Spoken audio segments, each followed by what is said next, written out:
Masih dengan saya Mas Terjun kali ini di sesi tanya jawab ya. Jadi saya masih beberapa berusaha menjawab dari pertanyaan dari teman-teman semua. Nah kali ini sesinya kali ini di sesi tanya jawab tentang masalah kartu kredit. Nah ini tak coba ya. Ini ada satu pertanyaan yang menurut saya agak lumayan apa ya dirasakan lah banyak teman-teman juga ya. Jadi apa yang harus dilakukan ketika mulai kesulitan membayar kartu kredit? Oke, yuk kita pahami dulu. Jadi yang harus dilakukan ketika kita mulai kesulitan membayar kartu kredit, yang pertama, kesulitannya sejauh mana? Kesalahan dari teman-teman semua yang paling banyak yang saya pahami ya saat ini adalah ketika kesulitan membayar kartu kredit, itu yang dilakukan adalah membayar minimum payment. Itu yang paling salah. Itu yang paling salah, membayar minimum payment. Jadi kan ada tagihan minimal adalah. Nah itu kalau itu dibayar, itu hal yang paling salah menurut saya. Karena minimum payment adalah 10% dari tagihan. Contoh kita punya kartu kredit 10 juta. Penggunaannya untuk 10 juta. Ya, minimum payment yang harus dibayar adalah 1 juta. Berarti 10% kan. Ini yang harus salah satu kesalahan yang sering saya temui. Yang harus Anda lakukan adalah yang harus Anda lakukan jangan mengambil opsi minimum payment. Karena berat. Opsinya bagaimana, Pak? Opsinya cari gestun yang terpercaya. Ini yang paling berat ini, yang terpercaya. Karena banyak gestun itu melarikan uang nasabah. Jadi cari tempat gestun yang terpercaya.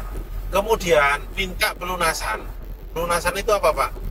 Jadi tagihan Anda itu digesek. Kartu Anda itu kan 10 juta tadi ya. Itu dibayar sama dia 10 juta.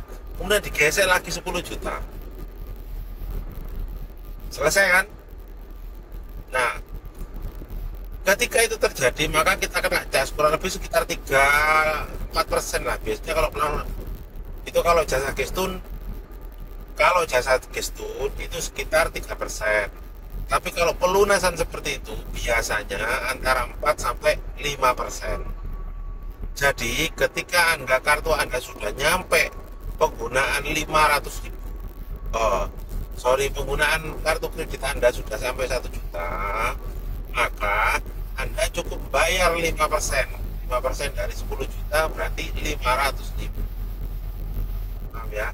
Tapi kartu kredit kan tidak berkurang Pak tagihannya. Sama, ketika Anda menggunakan minimum payment, maka kalau saya berhitung bunga, tadi kan kena bunganya 4%.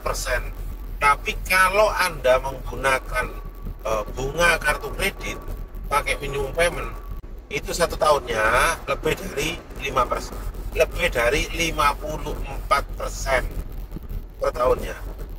Nah ini yang mungkin perlu teman-teman semua paham. Kemudian dengan adanya pembayaran yang pelunasan, maka kemungkinan Anda untuk naik limit masih dimungkinkan. Jadi kalau Anda bayar pakai pelunasan seperti itu, maka kemungkinan untuk naik limit masih memungkinkan. Tapi kalau Anda sudah bayar minimum payment, nggak mungkin bisa naik limit. Itu yang pertama, rubah mekanisme bayar. Kalau minimum payment, rubah ke pelunasan. Kemudian nomor 2, kartu kredit Anda itu punya poin. Kartu kredit Anda itu punya poin, cek poinnya, tukarkan. Nomor 3, kalau Anda mulai kesulitan bayar, rubah tagihan yang dari pos, yang dari pengiriman, rubah menjadi email. Itu nomor 3. Nomor 4, rubah alamat tagihan. Ya, alamat tagihan misalkan alamatnya rumah Anda sampaikan aja. Anda rumahnya pindah ke Jalan Bayangkara nomor 1. Alamatnya kan Polres itu, Pak. Iya. Taruh ke sana atau taruh SD. Taruh apartemen. Contoh, apartemen A gitu ya. Anda tahu di situ misalkan masuk aja ya. Contoh misalkan contoh kemarin misalkan kayak gini nih, rubah ke apartemen.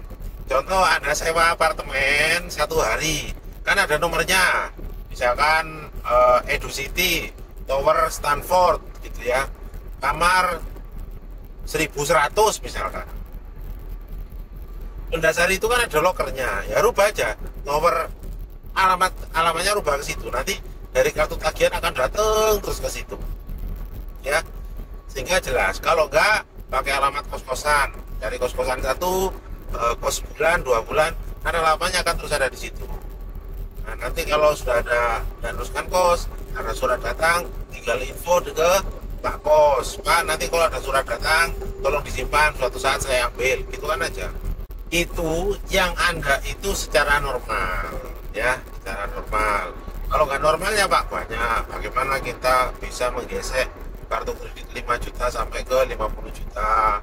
Bagaimana kemudian kalau enggak Anda masih butuh duit pakai biaya over limit, atau mungkin bisa pakai pengajuan FATIH dulu.